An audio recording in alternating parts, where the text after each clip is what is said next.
Bonjour, Yedem Néon Bastien pour l'émission Voix des femmes d'Haïti et d'Afrique. Aujourd'hui, nous souhaitons nous arrêter sur une personnalité, une très grande personnalité. C'est une artiste de cœur, une artiste de talent, une artiste qui a marqué toute une génération. Il s'agit d'Edith Leffel. Edith Leffel est née en Guyane, d'une mère guyanaise et d'un père martiniquais. Elle aimait dire qu'elle est caribéenne, tout simplement, parce qu'elle aimait les îles, et elle le disait bien à travers les paroles de sa musique.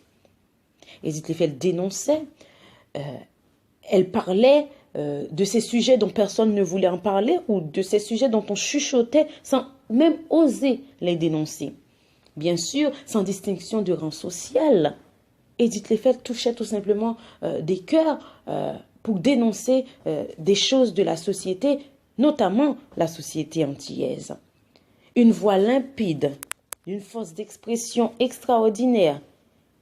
Edith Leffel disait des vérités pour dénoncer des préjugés, pour dire ces choses évidentes qui sautent aux yeux, dont on n'ose même pas trop en parler. Elle chantait avec son âme, avec amour, et bien sûr son public le lui rendait très bien. Edith Leffel est morte à 39 ans, elle était la personnification de la beauté et de la grâce, disent beaucoup. Elle ne forçait rien, sa beauté parlait toute seule. Antillo-guyanaise, enfant des années 80, le temps de Cassave, bien sûr ce temps où on écoutait Malavoie, le Biguine, le zouk rétro, la chanson française. Les musiques d'Edith Leffel dansaient dans nos têtes. Vous me direz que votre enfance, pour la plupart d'entre nous, a été bercée, bien sûr, par ces rythmes. On aura l'occasion d'écouter pas mal de titres, et vous pouvez en écouter ici d'ailleurs sur cette page, Voix des femmes d'Haïti et d'Afrique, pas mal de titres d'Edith Leffel. Des titres, bien sûr, comme Ainsi paraît, où on parle de la fragilité de l'histoire de couple, de dépendance entre les histoires entre hommes et femmes, notamment dans la société antillaise. La veille de sa mort, Edith Leffel se plaignait de fortes douleurs à l'estomac depuis plusieurs jours, comme l'a relaté la journaliste et écrivaine Marilyn Ampigny dans un livre qu'elle a écrit, Edith Leffel, Flamme créole. Elle l'avait bien sûr eu au téléphone la veille de sa mort. Edith Leffel, la veille de sa mort, préparait un grand concert à l'Olympia, une salle qu'elle avait conquise en 1996. Celle qui avait pour modèle Edith Piaf, était, selon les dires de certains, très nerveuse à l'approche de cette date, parce que c'était un concert important, bien sûr, pour sa carrière. Elle avait peur surtout de ne pas impressionner autant son public comme elle a pu le faire en 1996. Le corps d'Edith Leffel est exposé au cimetière Père-Lachaise, comme un grand nombre de personnalités. C'est un honneur, bien sûr. Edith Leffel, celle qui a été la voix des femmes, bien sûr. À travers des titres, on peut comprendre sa personnalité, on peut comprendre son combat. Mais bien sûr, beaucoup de personnalités ont parlé, ont rendu hommage à Edith Leffel pour sa carrière. Et à chaque anniversaire de la date de la mort d'Edith Leffel, bien sûr, il y a tous ces hommages qui arrivent sur les réseaux sociaux, les médias, que ce soit aux Antilles ou même à Paris, bien sûr, où elle était très connue. Un titre, si seulement, que beaucoup jugent prophétique. On a une pochette de CD, on la voit comme vêtue de noir, et on se demande même pourquoi d'ailleurs.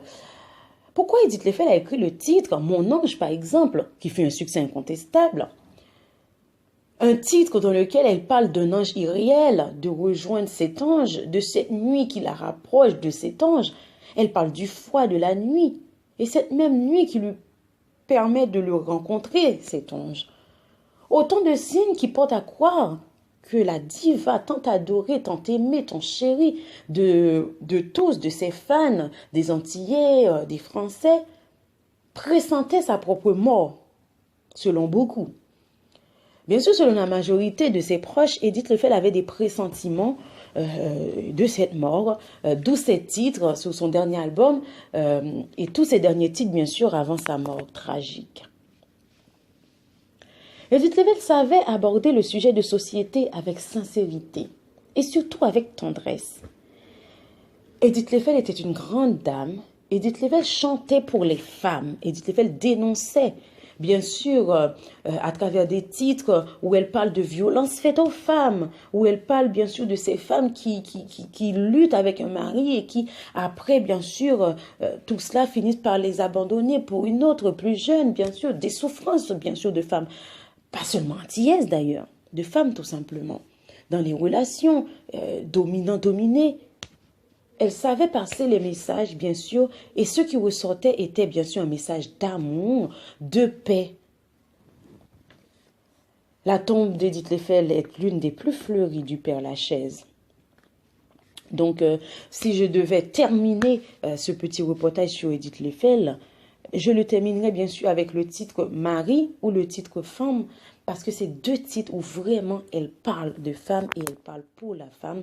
Femme, même si toujours gentille, non qui fait aimer la vie, bien sûr, c'est ce désir de liberté qu'elle a, même si l'homme est là et que l'homme lui donne tout. Ce désir qu'elle a, bien sûr, de se sentir libre est important. Ou le titre Marie, ou cet homme qui bien sûr, aime, et cette femme, bien sûr, qui veut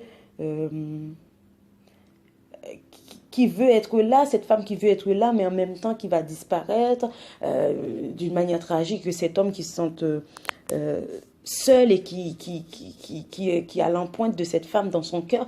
Ce sont des paroles bien sûr extraordinaires, que ce soit en créole, que ce soit en français, elle savait chanter pour la femme et elle chantait avec son cœur.